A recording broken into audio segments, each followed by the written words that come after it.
la tradition orientale, surtout marquée par les pères grecs de l'histoire de l'Église, toutes les célébrations du mystère de Noël se récapitulent en un seul mystère que les pères appellent les épiphanies.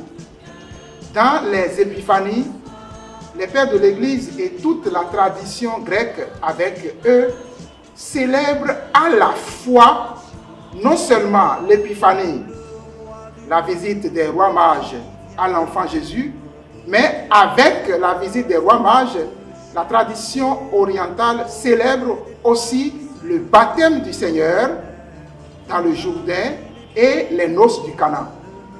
L'antienne du cantique de Marie, le jour de Noël, le dit expressément. Aujourd'hui, nous célébrons le mystère de la marche des rois mages vers l'enfant Jésus, le mystère du baptême de notre Seigneur dans le Jourdain, le mystère de l'eau qui a été transformée en vin.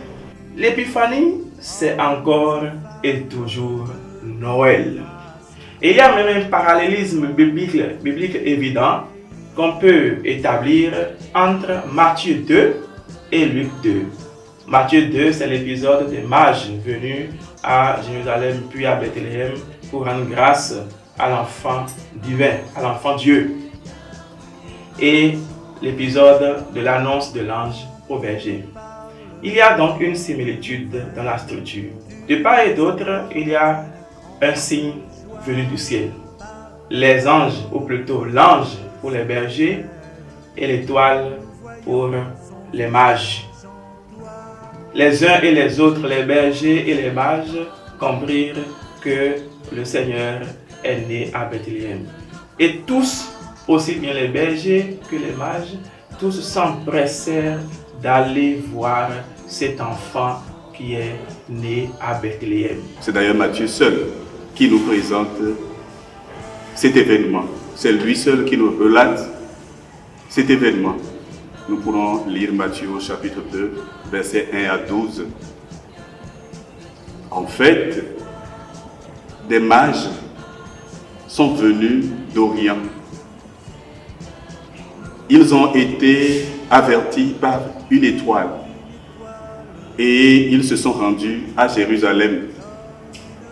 Jérusalem pour s'enquérir de la naissance d'un enfant roi, l'enfant juif roi. Un père de l'Église, Saint Grégoire de Nazianze, né au ciel en 390, fait remarquer que l'étoile qui s'est manifestée à l'Orient a conduit les mages d'abord à Jérusalem et de Jérusalem à Bethléem. Il fait constater que l'arrêt stratégique de l'étoile à Jérusalem manifeste la marche de tout le cosmos vers Jérusalem, le lieu de la mort et de la résurrection du Christ, vers la tradition de l'Ancien Testament. Donc, sans la parole de Dieu, l'univers reste indéchiffrable. La preuve, dit Grégoire de Nazianze, c'est qu'après Jérusalem, l'étoile est devenue plus que jamais brillante et a conduit les rois mages jusqu'à Bethléem. La parole de Dieu dit qu'après Bethléem, l'étoile disparut. Et pourtant, les rois mages ont pris par un autre chemin pour retourner chez eux en Orient. C'est la preuve que désormais, ils n'ont plus besoin des astres pour lire le message de Dieu. Ils n'ont plus besoin de l'horoscope. Ils n'ont plus besoin des consultations des oracles pour connaître ce que Dieu veut. Désormais, le Christ, soleil levant qui éclaire tout homme venant en ce monde, c'est le Christ qui devient l'étoile qui a guidé les rois mages de Bethléem jusqu'à leur retour chez eux. Nous n'avons plus besoin de l'étoile, du cosmos et des messages des voyants et des dévoyants, qui sont souvent des dévoyeurs. Nous avons surtout besoin du Christ qui est la parole qui guide nos pas. Les mages sont considérés comme des idolâtres, mais ici surtout, ils sont considérés comme des gens qui cherchent Dieu, des chercheurs de Dieu. Ils ont cherché Dieu et ils ont trouvé Dieu. La fête de l'Épiphanie, c'est la fête de tous ceux-là qui cherchent Dieu, fussent-ils païens. Les rois mages sont les premiers païens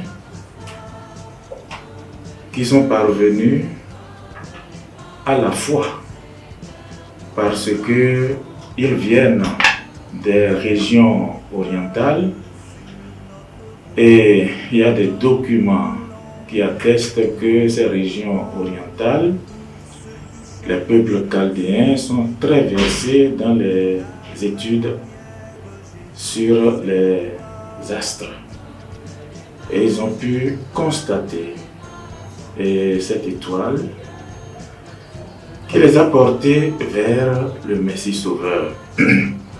Est-ce qu'ils ont été informés de cette étoile de Jacob qui doit se lever et dont on parle le livre des Nombres? Peu importe.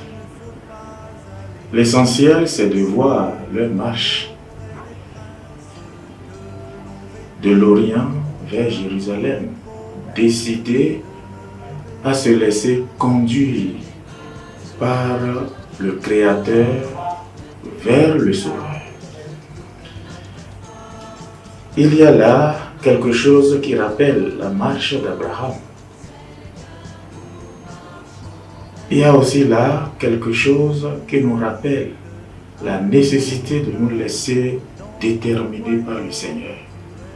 Le Créateur a promis qu'en Abraham, toutes les familles seront bénies. Nous sommes dans la réalisation de cette promesse. Arrivés à Jérusalem, ils ont dû se renseigner. Donc le désir de parvenir à la vérité doit coûter aussi l'investissement, la détermination. Et il ne faudrait pas se laisser bloquer par des obstacles. Un autre élément qu'il faudrait retenir ici dans la célébration de cette fête, c'est le don que les mages ont fait à l'enfant Jésus.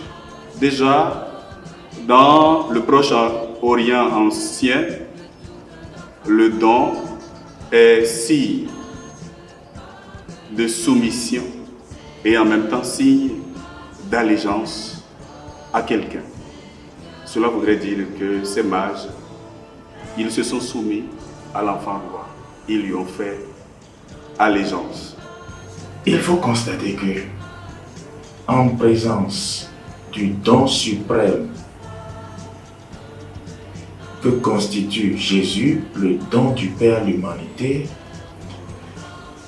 il y a au moins 3 attitudes. On peut voir en Jésus un danger. C'est l'attitude d'Hérode. Le premier obstacle, c'est la jalousie du roi Hérode. Le Messie Sauveur devient une menace. L'hypocrisie de Hérode, allez vous renseigner, moi aussi j'irai l'adorer, c'est une fausseté propre à un sanguinaire.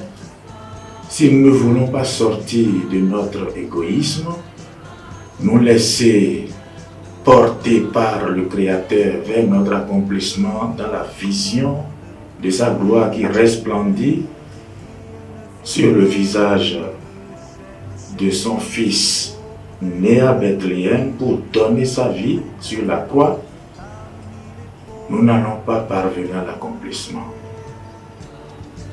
À part l'attitude d'Hérode, il y a l'attitude des prêtres et des scribes. Ils connaissent la Bible, mais leur indifférence nous interpelle.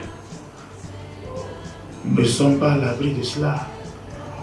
On peut connaître parfaitement la Bible, connaître parfaitement de quoi il s'agit à Noël et ne pas se laisser toucher par la grâce.